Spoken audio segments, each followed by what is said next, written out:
მოგესალმებით არხზე გემრიელი ცხოვრება. დღეს ძალიან მოკლე ვიდეო გვექნება.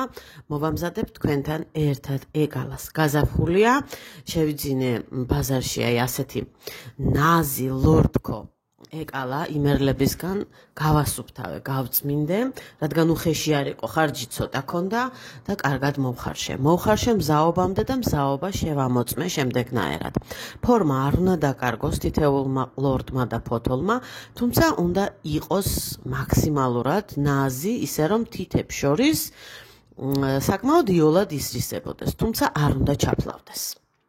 ნაწილი გადავიტანე არაჟნის კონტეინერში, დავაფარე თავზე, კარგად გაწურული და შევინახე საყინულე მაცივარში. ნებისმიერ დროს, როცა მომინდება, გამოვიღებ, გავადნობ, შევაზავებ და მივირთმევ, იქნება ეს ზამთარი თუ შემოდგომა. დიდხანს შეინახება საყინულეში. დარჩენილი და საწურზე დაწურული, ხელით არ გამიწურია, საწურზე დავწურე. შემდეგნაირად დავკეპებ ჭრი მაქსიმალურად წვრილად და შემდგომ თუ ესე წვრილად არ გამომდის, ვკეპავ იგივე დანით, რომ უფრო დავაწვრილო ეს პატარა ყლორტები, თუმცა არ უნდა იყოს ესეთი ხორცაკებ მანქანაში გატარებულივით, უნდა იგრძნობოდეს ეს პატარა ყლორტები ნაჭრებად დაჭრილი. მანამდე მოვამზადე 2 ნიორი გაჭყლეტილი, ქინძი და 2 სუფრის კოვზი თეთრი ნიგოზი გატარებული. მოვაყარე მარილი, დავასხი თეთრი ღვინის ზმარი დაახლოებით 1 დესერტის კოვზი და რომ მიხვდეთ რაოდენობა, რამდენი ეკალასთვის გავაკეთე, აი დაფაზე რომ ჭრიდი, 2 იმდენი იყო ზუსტად, ერთხელ დავჭერი და მეორე უბრალოდ ვიდეოში არ მოხვდა მეორე პარტიას როგორ ჭრიდი.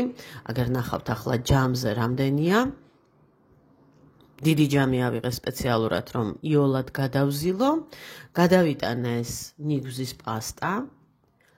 სხვა შემთხვევაში ვაბლენდერებ ხოლმე ფხალებისთვის, ამ შემთხვევაში არ დამიბლენდერებია, უბრალოდ ჩანგლით შევაერთე, სავსებით საკმარისია, ასველებს ზმარი და შემდგომ ეკალა თავის წვენს გამოუშვებს გადაზელისას, ეკალა ხომ არ გამიწურავს ხელით და არ არის ძალიან მშრალი, თავის სინოტივი აქვს შერჩენილი, კარგად გადავზალ და ყველაფერი მზად არის.